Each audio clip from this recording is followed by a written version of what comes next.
వీళ్ళు అధికారంలోకి వచ్చాక ఆంధ్రప్రదేశ్ని సన్ రైజింగ్ స్టేట్గా మార్చుతామని చెప్పారు. కానీ ఈరోజు ఈ 18 నెలల్లో మనకు అర్థమైంది ఏంటంటే ఈ ఆంధ్రప్రదేశ్ని క్రైమ్ రైజింగ్ స్టేట్గా మార్చేశారు. ఎందుకంటే కూటమి ప్రభుత్వం అధికారంలోకి వచ్చాక దాడులు, అత్యాచారాలు, హత్యలు, అలాగే భూ కబ్జాలు, ఆర్థిక నేరాలు ఎంతగా పెరిగిపోతూ ఉన్నాయో మనం చూస్తూ ఉన్నాం. అంత దారుణమైన పరిస్థితులు ఈ రాష్ట్రంలో నెలకొని ఉన్నాయి. ఈ విషయాన్ని ముందు నుంచి కూడా మేము చెప్తూ ఉన్నాము. అదే విషయాన్ని నిజం చేస్తూ మొన్న కలెక్టర్స్ కాన్ఫరెన్స్లో కూడా అదే విషయం డేటాతో సహా బయటపడింది. ముఖ్యంగా అమిత్ షా గారు లేఖ రాశారు చంద్రబాబు నాయుడు గారికి. దానిలోనే అర్థమవుతుంది ఎంత దారుణంగా ఈ రాష్ట్రంలో మహిళల రక్షణ అనేది గాలి కొదిలేశారు, ప్రజల రక్షణ అనేది ఎంత దారుణంగా గాలి కొదిలేశారు. ఈ రాష్ట్రంలో తీసుకుంటే నేరాలకు, క్రూరాలకు అంటే క్రూరత్వానికి అడ్డాగా మారిపోయింది ఈ కూటమి పాలనలో. నేరస్తులు, దోపిడీదారులు, అత్యాచారాలు చేసేవారు, హత్యలు చేసేవారు, ఇలాంటి వాళ్ళందరికీ కూడా షెల్టర్ జోన్గా ఆంధ్రప్రదేశ్ రాష్ట్రం ఈరోజు మారిపోయిన పరిస్థితి. నేరస్తుల వలన క్రైమ్ రేట్ పెరగడమే కాకుండా ఈ నేరస్తుల్లో ఎక్కువగా తెలుగుదేశం పార్టీ నాయకులు, కార్యకర్తలు ఉండడం అత్యంత దురదృష్టకరం, అత్యంత సిగ్గుచేటు. ఈరోజు తీసుకుంటే మంత్రుల తాలూకా పిఏలు, మంత్రుల తాలూకా అనుచరులు, ఎమ్మెల్యేలు, వాళ్ళ అనుచరులు, తెలుగుదేశం పార్టీ నాయకులు, కార్యకర్తలు వాళ్ళ వల్లనే ఈరోజు మహిళలకి రక్షణ లేని పరిస్థితి మనం అడుగడుగునా చూస్తూ ఉన్నాం. అంత దారుణంగా విచ్చలవిడిగా అఘాయిత్యాలు, అత్యాచారాలు, వేధింపులు తెలుగుదేశం పార్టీ నాయకులే ఎక్కువగా చేస్తూ ఉన్నారు. ఈరోజు కూటమి ప్రభుత్వం అధికారంలోకి వచ్చాక రెడ్ బుక్ రాజ్యాంగాన్ని వాళ్ళు అమలు చేస్తూ అంబేద్కర్ రాజ్యాంగాన్ని తొంగలో తొక్కడం వలన ఇలాంటి పరిస్థితులు, ఇలాంటి దారుణమైన పరిస్థితులు ఈ ఆంధ్రప్రదేశ్ రాష్ట్రంలో మనం గమనిస్తూ ఉండే పరిస్థితి. ఈ 18 నెలల్లో గతంలో ఎన్నడూ లేనట్టుగా క్రైమ్ రేట్ పెరిగిపోయింది, శాంతి భద్రతలు క్షీణించిన పరిస్థితి మనం చూస్తూ ఉన్నాము. అలాగే ఈ కలెక్టర్ కాన్ఫరెన్స్లో ఈ రాష్ట్రంలో ఈ గత ఏడాదిలోనే 1458 మహిళల మీద రేపులు అంటే అత్యాచారాలు చేయడం జరిగింది. అలాగే వేధించబడిన మహిళలు 5035 మంది మహిళలకు వేధించడం జరిగింది. అంటే ఎంత దారుణమైన పరిస్థితులు నెలకొన్నాయో అర్థం చేసుకోవచ్చు. సాక్షాత్తు ముఖ్యమంత్రి చంద్రబాబు నాయుడు గారి నివాసం ఉంటున్న జిల్లాలోనే మహిళల మీద 11% నేరాలు పెరిగాయి. అంటే చంద్రబాబు నాయుడు గారు ముఖ్యమంత్రిగా ఉన్న అతని నీడలో కూడా మహిళలకు రక్షణ లేదు. ముఖ్యమంత్రి సాక్షిగా మహిళల మీద నేరాలు, ఘోరాలు ఇంతగా జరుగుతున్నాయి అనే విషయం స్పష్టంగా అర్థమవుతుంది. ముఖ్యమంత్రి చంద్రబాబు నాయుడు గారు, మంత్రి అయిన లోకేష్ గారు నివాసం ఉంటున్న జిల్లా కూడా అదే గుంటూరు జిల్లాలో ఈరోజు 11% నేరాలు మహిళల మీద పెరగడం జరిగింది.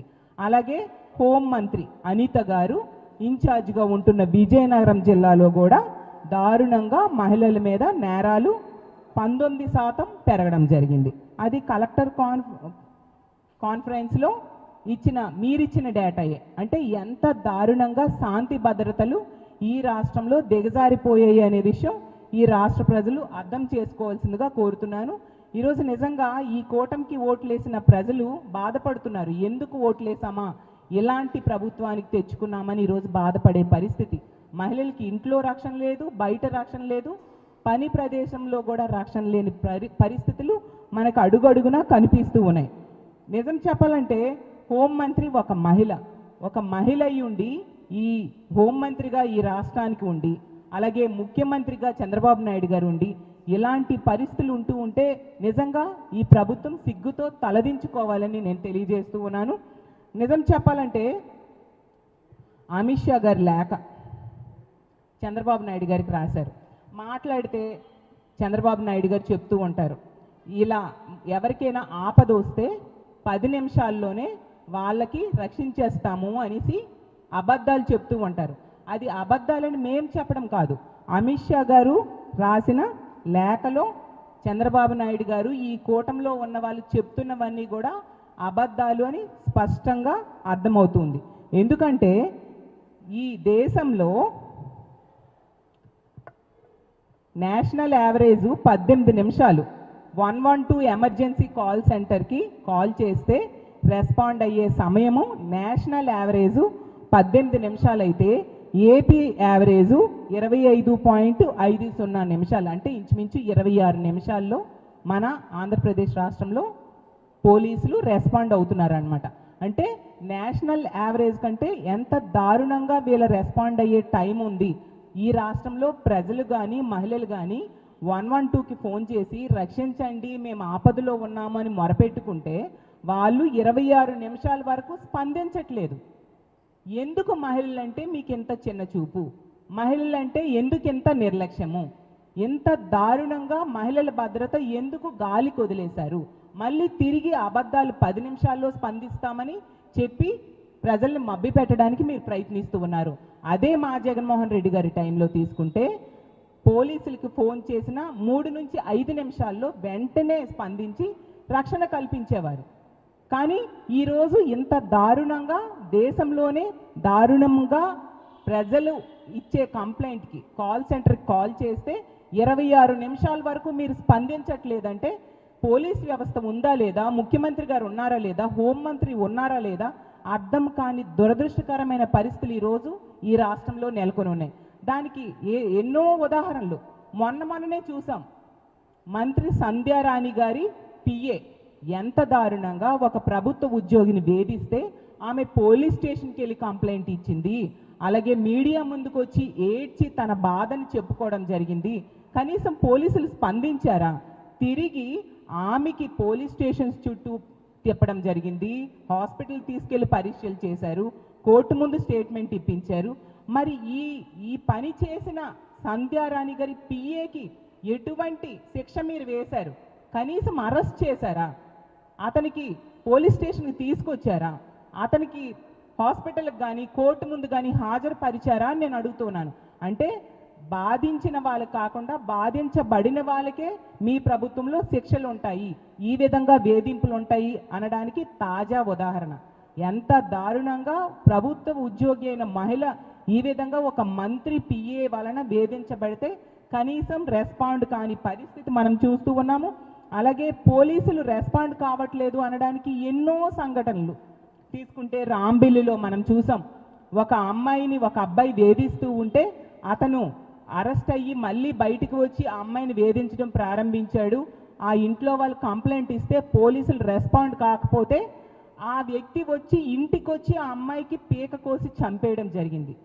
అంటే ఈ రాష్ట్రంలో పోలీస్ వ్యవస్థ ఎంత దారుణంగా ఉందో, మహిళల రక్షణ ఏ విధంగా గాలికి వదిలేశారో మనం అర్థం చేసుకోవచ్చు. అలాగే మొన్ననే చూసాం, అనంతపురం డిస్ట్రిక్ట్ పెనుగొండలో ఒక అమ్మాయి గిరిజన విద్యార్థి 14 సంవత్సరాల గిరిజన విద్యార్థి కనిపించట్లేదని తల్లిదండ్రులు కంప్లైంట్ ఇస్తే ఎటువంటి చర్యలు తీసుకోవడం వలన ఆమె మీద అత్యాచారం చేసి హత్య చేసేశారు. మేము వెళ్ళడం కూడా జరిగింది. గొడ్లవల్లేరు ఇంజనీరింగ్ కాలేజ్లో హిడెన్ కెమెరాలు పెట్టి మహిళల్ని బాత్రూమ్స్లో హిడెన్ కెమెరాలు పెట్టి ఏ విధంగా ఇబ్బంది పెట్టారు అనే విషయం మనం చూసాం. అంటే వీళ్ళు సరిగ్గా ఇలాంటి కాల్ సెంటర్కి ఫోన్ చేసేటప్పుడు పోలీసులు స్పందించట్లేదు అనేది ఇలా ఎన్నో సంఘటనలు, రోజుకొక సంఘటనలు మనం ఉదాహరణగా చెప్పొచ్చు. ఎంత దారుణమైన పరిస్థితులు నెలకొని ఉన్నాయి. అందువల్లే అమిత్ షా గారు లెటర్ రాసి మరి చంద్రబాబు నాయుడు గారికి ఏకి పారేయడం జరిగింది. మీరు 26 నిమిషాల వరకు కూడా 112 కాల్ సెంటర్కి, ఎమర్జెన్సీ కాల్ సెంటర్కి కాల్ చేసినా కూడా రెస్పాండ్ కావట్లేదు, నేషనల్ యావరేజ్ కంటే చాలా దారుణంగా ఉంది అనేసి స్పష్టంగా అమిత్ షా గారే చెప్పారు. ఇంతకంటే వీళ్ళ పాలనలో చేతకానితనం, అసమర్థత ఇంకేం ఉదాహరణలు మేము చెప్తాము.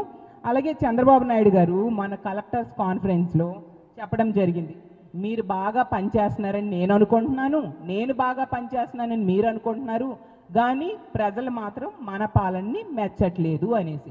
చంద్రబాబు నాయుడు గారు ఇది మాత్రం నిజం, ప్రజలు మాత్రం మీ పాలనని మెచ్చుకోవట్లేదు, ప్రజలకి మీ పాలన నచ్చట్లేదు. అదే విషయాన్ని మేము పదే పదే చాలా సందర్భాల్లో కూడా చెప్పడం జరిగింది.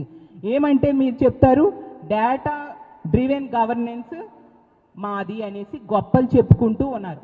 ఏమని చెప్తున్నారు? డేటా డ్రివెన్ గవర్నెన్స్ అంట. కానీ తీసుకుంటే దోపిడీ డ్రివెన్ డిజాస్టర్ గవర్నెన్స్ అనేసి క్లియర్గా స్పష్టంగా ప్రజలకి ఈరోజు రాష్ట్రంలో అర్థమైన పరిస్థితి. ఎందుకంటే ఈరోజు ఈ రాష్ట్ర చరిత్రలో తీసుకుంటే కేవలం 18 నెలల్లో ఎంత వ్యతిరేకత వచ్చిన ప్రభుత్వం గతంలో ఎన్నడూ చూడలేదు.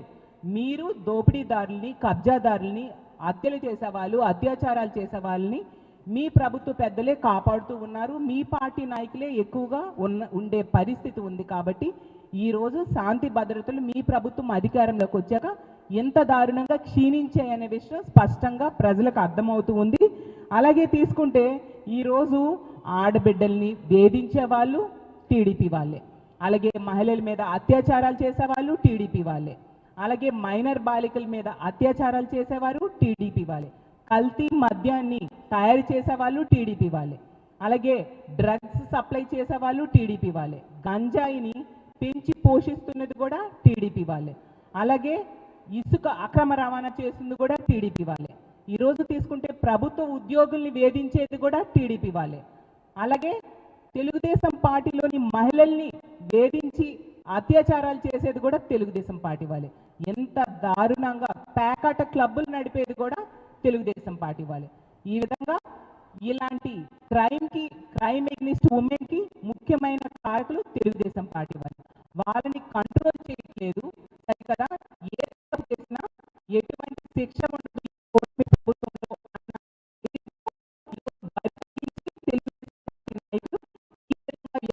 ఉండే పరిస్థితి మనకి క్లియర్గా స్పష్టంగా అర్థమవుతుంది. ఇలాంటి వాస్తవాలు మనకి కనిపిస్తూ ఉంటే ఇంకోవైపు మంత్రులు సంబరాలు చేసుకుంటూ ఉన్నారు. చంద్రబాబు నాయుడు గారు గట బిజినెస్ రిఫార్మర్ అవార్డు వచ్చింది, నాయుడుగిరి అనేసి దేశమంతా కూడా మెచ్చుకుంటున్నారు, అతనికి ప్రశంసిస్తున్నారు అనేసి తెలుగుదేశం పార్టీ మంత్రులు, ఈ కూటమిలో ఉన్న మంత్రులు, నాయకులు సంబరాలు చేసుకుంటూ ఉన్నారు. నాయుడుగిరి అంటే ఏంటి, దాని ఫలితం ఏంటి ప్రజలకు తెలియదు. కానీ మీ పాలనలో గోండాగిరి అనేది విచ్చలవిడిగా పెరిగిపోయిందని ప్రజలు అనుకుంటూ ఉండే పరిస్థితి మనకి ప్రతి సందర్భంలో కూడా మనం చూస్తూ ఉన్నాము. ఎందుకంటే ఎంత దారుణంగా లా అండ్ ఆర్డర్ దిగజారిపోయిందని అమిత్ షా గారు చెప్పడమే కాకుండా ప్రతి కలెక్టర్ కాన్ఫరెన్స్లో కూడా ఇదే విషయం స్పష్టంగా మీ నివేదికలు తెలియజేస్తూ ఉండే పరిస్థితి మనం చూస్తూ ఉన్నాము. ఎంత దారుణంగా ఉంటే ఇలాంటి గోండాగిరి ఈ రాష్ట్రంలో నడుస్తూ ఉంటే, ఇలా శాంతి భద్రతలు దిగజారిపోతే పెట్టుబడులు పెట్టడానికి ఈ రాష్ట్రానికి ఎవరు వస్తారు పెట్టుబడిదారులు చెప్పండి చంద్రబాబు నాయుడు గారే నేను అడుగుతూ ఉన్నాను. ఈరోజు బిజినెస్ రిఫార్మ్ అవార్డు అనేది వాళ్ళు ఏ పారామీటర్లో ఇచ్చారో తెలియదు. కానీ చంద్రబాబు నాయుడు గారి పాలనలో గంజాయి, డ్రగ్స్, కల్తీ మద్యం విచ్చలవిడిగా తెలుగుదేశం పార్టీ నాయకుల ఆధ్వర్యంలో జరుగుతూ ఉండే పరిస్థితి. ఈ కేటగిరీలో కనుక వీళ్ళు రిపోర్ట్ ఇచ్చి అవార్డ్స్ ఇస్తే చంద్రబాబు నాయుడు గారికి దేశంలోనే కాదు ప్రపంచంలోనే నెంబర్ 1 స్థానం వస్తుంది. అది మాత్రం స్పష్టంగా మనకు అర్థమవుతూ ఉండే పరిస్థితి చూస్తూ ఉన్నాము. ఇంకా మన కలెక్టర్ కాన్ఫరెన్స్లో తీసుకుంటే నార్కోటిక్స్, డ్రగ్ ట్రాఫికింగ్లో 16 జిల్లాల్లో రైజింగ్ స్టేజ్లో మన రాష్ట్రం ఉంది. ఎంత దారుణం, 16 జిల్లాల్లో పెరుగుతూ ఉందన్నమాట. మద్యము, గంజాయి, డ్రగ్స్ వినియోగము, సరఫరా పెరుగుతూ ఉండే పరిస్థితి ఈ రాష్ట్రంలో ఉందని కలెక్టర్స్ కాన్ఫరెన్స్లో వాళ్ళే తెలియజేశారు. ఇవన్నీ కూడా మేము ముందు నుంచి మొత్తుకుంటూ ఉన్నాం ఎంత దారుణంగా మీ పాలన ఉందని. అదే విషయాన్ని ప్రభుత్వమే చెప్పడం జరిగింది. ఈరోజు తీసుకుంటే డ్రగ్స్, గంజాయి, కల్తీ ఇల్లీగల్ లిక్కర్ ఎంత దారుణంగా పెరిగిందంటే శ్రీకాకుళం జిల్లాలో 213% గ్రోత్ ఉంటే నెల్లూరు జిల్లాలో 121% గ్రోత్. అలాగే తీసుకుంటే కోనసీమలో 72%, ఏలూరులో 50% గ్రోత్, కర్నూలులో 50%, గుంటూరులో 44%, ప్రకాశంలో 37%, కాకినాడలో 36.4%, వెస్ట్ గోదావరిలో 36.4%, విజయనగరంలో 28.4%. ఇవన్నీ గ్రోత్ ఇంత ఎక్కువ పెరిగిపోయాయి అన్నమాట. అలాగే ఎన్టీఆర్ డిస్ట్రిక్ట్లో 24.3%, కృష్ణాలో 20%, పల్నాడులో 6.7%, అన్నమయ్యలో 5.9%, తిరుపతిలో 1.3%. ఇలా 16 డిస్ట్రిక్ట్స్లో దారుణంగా వీటి గంజాయి, డ్రగ్స్, మద్యము ఎంత దారుణంగా పెరిగిపోయాయని మీరిచ్చిన రిపోర్ట్లో ఉందంటే ఈ రాష్ట్రంలో మరి నేరాలు జరగక ఏం జరుగుతుంది? వీటిని అరికట్టడంలో మీరు విఫలమవడం వలన వీటికి బానిసయ్యి మహిళల మీద, ప్రజల మీద దాడులు ఎక్కువైపోయిన పరిస్థితి మనం చూస్తూ ఉన్నాము. ఈరోజు ఇలాంటి పరిస్థితులు ఈ రాష్ట్రంలో ఉన్నాయి కాబట్టే మద్యము, గంజాయి, డ్రగ్స్ విచ్చలవిడిగా దొరుకుతూ ఉంది కాబట్టే ఈరోజు రోజుకి 70-80 మంది మహిళల మీద అఘాయిత్యాలు జరుగుతున్నాయని మీరిచ్చిన రిపోర్ట్లోనే ఉంది. అంటే గంటకి 3-4 మహిళల మీద అఘాయిత్యాలు, అత్యాచారాలు, హత్యలు జరుగుతూ ఉండే పరిస్థితి. మరి మహిళలకి రక్షణ ఎలా ఉంటుంది? మీరు వీటన్నిటిని కంట్రోల్ చేయకపోతే ఈ రాష్ట్రంలో మహిళలు జీవించాలా వద్దా అర్థం కాని పరిస్థితి. వలసలు వెళ్ళిపోయే పరిస్థితి రానున్న రోజుల్లో మహిళలకి రాష్ట్రంలో నెలకొని ఉంటుందని తెలియజేస్తూ ఉన్నాను. నిజంగా ఎంత దారుణమైన పరిస్థితులు ఉన్నాయనేసి మీరే చెప్తూ ఉంటే మీరు ఎందుకు అరికట్టడంలో విఫలమవుతూ ఉన్నారు? అసలు ముఖ్యమంత్రి ఉన్నారా? హోంమంత్రి ఉన్నారా? పోలీస్ వ్యవస్థ ఈ రాష్ట్రంలో ఉందా లేదా? మాట్లాడితే హోంమంత్రి గారు ఒక మహిళా హోంమంత్రి మా జగనన్న మీద తిట్టడంలో ఆవిడ ముందు ఉంటారు, ప్రెస్ మీట్స్ పెట్టి మరి రోజు తిడుతూ ఉంటారు. మరి వీటన్నిటికీ హోంమంత్రి గారు, ఈ రాష్ట్ర హోంమంత్రి గారైన అనిత గారు సమాధానం చెప్పాలా లేదా? అసలు సమాధానం చెప్పే ధైర్యం ఉందా మీకు? హోంమంత్రి, కేంద్ర హోంమంత్రి అమిత్ షా గారు రాసిన లేఖకి నిజంగా సిగ్గుతో మీరు తలదించుకోవాలి. దానికి సమాధానం చెప్పాల్సిన ధైర్యం మీకు ఉందా అనిత గారు అని నేను అడుగుతూ ఉన్నాను. అలాగే తీసుకుంటే మొన్ననే చెప్పడం జరిగింది, కేంద్ర హోంశాఖ నివేదికలో మన ఆంధ్రప్రదేశ్ రాష్ట్రం బిఎన్ఎస్ఎస్ చట్టాల అమలులో 36వ స్థానానికి, అత్యంత అట్టడుగు స్థానానికి దిగజారిపోయింది ఆ నివేదికలో. మరి దీనికి కారణం ఏంటి? సమాధానం చెప్పే ధైర్యం మీకు ఉందా హోంమంత్రి గారు అని నేను అడుగుతూ ఉన్నాను. అలాగే గంజాయి, డ్రగ్స్, అలాగే ఇల్లీగల్ మద్యంలో ఈ రాష్ట్రం ఎంత విచ్చలవిడిగా ఏరులై పారుతున్నాయో మీరు అరికట్టడంలో విఫలమయ్యారు కదా. దీనికి సమాధానం చెప్పే ధైర్యం మీకు ఉందా హోంమంత్రి అనిత గారు అని నేను అడుగుతూ ఉన్నాను. అలాగే మీ తోటి మంత్రి అయిన సంధ్యారాణి గారి పిఏని ఈ రోజు కూడా అరెస్ట్ చేయలేదు కదా. దీనికి కారణం ఏంటి? సమాధానం చెప్పే ధైర్యం మీకు ఉందా అనిత గారు అని నేను అడుగుతున్నాను. మీ చంద్రబాబు నాయుడు గారు నిర్వహించిన సర్వేలోనే ఈ హోమ్ డిపార్ట్మెంట్, ఈ రాష్ట్రంలో హోంశాఖ డీఫంక్షనింగ్ అని వచ్చింది. ముఖ్యమంత్రి గారి సర్వేలో హోంశాఖ పనితీరు అస్సలు బాలేదు, పని చేయట్లేదని ప్రజలు తమ అభిప్రాయం చెప్పారంటే నిజంగా సిగ్గుచేటు అనిత గారు. దీనికి కారణం ఏంటి? సమాధానం చెప్పే ధైర్యం మీకుందా? మీ తోటి మంత్రి అయిన పవన్ కళ్యాణ్ గారే చెప్పారు, ఈ ఉత్తరాంధ్రలో ఎమ్మెల్యేలు భూ కబ్జాలకు పాల్పడుతూ ఉన్నారు అనేసి. ఎందుకు వీటిని అరికట్టలేకపోతున్నారు? సమాధానం చెప్పే ధైర్యం మీకుందా అనిత గారు అని నేను అడుగుతూ ఉన్నాను.